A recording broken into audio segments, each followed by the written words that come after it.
पिछले दिनों भाजपा के वरिष्ठ नेता और लंबे समय तक भाजपा पार्टी के अध्यक्ष रहे लाल कृष्ण आडवाणी को पद्म विभूषण के बाद भारत रत्न से सम्मानित किया गया। इस दौरान खुद महामहिम द्रौपदी मुर्मू और प्रधानमंत्री नरेंद्र मोदी उनके घर पहुंचे, जिसके बाद उनके स्वास्थ्य को देखते हुए ये फैसला लिया गया और उनके घर जाकर उन्हें महामहिम ने सम्मानित किया। इस दौरान भाजपा के कई वरिष्ठ नेता और भाजपा पार्टी के कुछ प्रमुख लोग भी उनके साथ वहां मौजूद रहे। इस सब के बीच एक तस्वीर लगातार वायरल हो रही है, जिसे लेकर प्रधानमंत्री को ट्रोल किया जा रहा है, जिसका कारण है कि जब द्रौपदी मुर्मू लाल कृष्ण आडवाणी को सम्मानित कर रही थी, उस दौरान प्रधानमंत्री नरेंद्र मोदी बगल की चेयर पे बैठे हुए थे। विपक्ष का कहना है कि आखिर जब राष्ट्रपति खड़ी है तो प्रधानमंत्री बैठे हुए कैसे हैं? क्या ये उनका सम्मान अपमानित करना नहीं हुआ? क्या ये उनके लिए अपमानित करने वाली बात नहीं हुई कि आप महामहिम को अपमानित कर रहे हैं? और इस बात को दलितों से, पिछड़े जाति के लोगों से और इसे कहीं ना कहीं आदिवासी का अपमान के रूप में देखा जा रहा है। कहा जा रहा है कि इससे पहले भी रामनाथ कोविंद को भी एक बार इसी तरीके से इग्नोर किया था प्रधानमंत्री ने, और एक बार फिर से अभी राष्ट्रपति द्रौपदी मुर्मू को लेकर भी ये बातें कही जा रही है कि पहले राम मंदिर में ना बुलाना और अब इस तरह का अपमान करना ये बिल्कुल ही गलत है। दोस्तों, वरिष्ठ भाजपा नेता लाल कृष्ण आडवाणी को 2015 में सबसे बड़े नागरिक सम्मान पद्म विभूषण से सम्मानित किया जाता है, जिसके बाद अब उन्हें भारत रत्न से सम्मानित किया गया है। आपको बता दें कि लाल कृष्ण आडवाणी का जन्म पाकिस्तान के कराची में 8 नवंबर 2027 को एक हिंदू संघी परिवार में हुआ था। उनके पिता का नाम किशन चंद आडवाणी और मां का नाम ज्ञानी देवी था।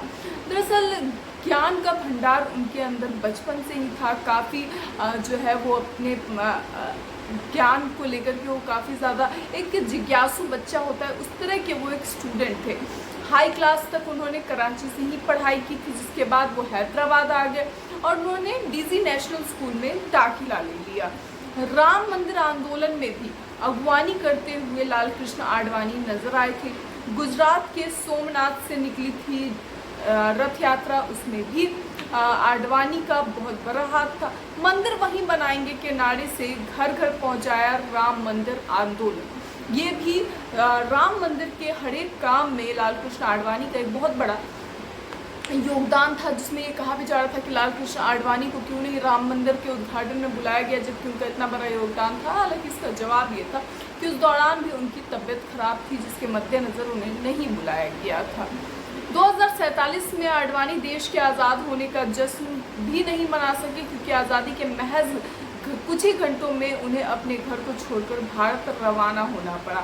विभाजन के समय उनका परिवार पाकिस्तान छोड़कर मुंबई आकर बस गया। यहाँ उन्होंने law college of Bombay university से कानून की पढ़ाई की। उनकी पत्नी का नाम कमला आडवाणी है, उनके बेटे का नाम जयंत आडवाणी और बेटी का नाम प्रतिभा आडवाणी है। आडवाणी जी ने राष्ट्रीय स्वयंसेवक संघ RSS के जरिए पॉलिटिक्स में एंट्री की, जिसके बाद उन्होंने भाजपा में एक बड़ा योगदान दिया। भाजपा को खड़ा करने में अगर कहा जाए या फिर भाजपा के इस उन्नति में लाल कृष्ण आडवाणी का एक बहुत बड़ा हाथ था।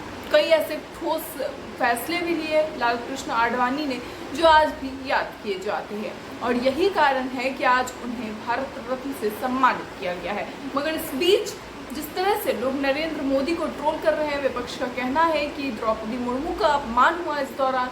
हालांकि उसे लेकर कुछ लोगों का कहना है कि ऐसा कुछ नहीं है। प्रोटोकॉल्स, अगर नरेंद्र मोदी जी के समर्थकों की बात कर लें या फिर प्रोटोकॉल्स की अगर हम बात करें, तो ऐसा कोई प्रोटोकॉल नहीं बना है कि जब वे सम्मानित कर रही हो राष्ट्रपति, उस दौरान लोगों को खड़ा होना होगा। क्योंकि ऐसी तस्वीरें हमने अक्सर देखी है, या फिर जो भी चीज़ें होती है वो हम हमेशा देखते हैं कि स्टेज पे जो लोग खड़े हैं, जैसे राष्ट्रपति खड़ी हैं, तो जो ले रहा है तोहफा वो खड़ा होना ज़रूरी है। जो कि यहाँ पे लाल कृष्ण आडवाणी की तबीयत खराब थी उनकी, तो वो खड़े होने की स्थिति में नहीं थे। और ऐसे में प्रधानमंत्री के खड़ा होना या ना होना ये डिबेट का मुद्दा नहीं होना चाहिए। हालांकि इसे लेकर आपकी क्या राय है, अपनी राय कमेंट बॉक्स में ज़रूर बताएं। और खबरों के लिए देखते रहिए PCR है।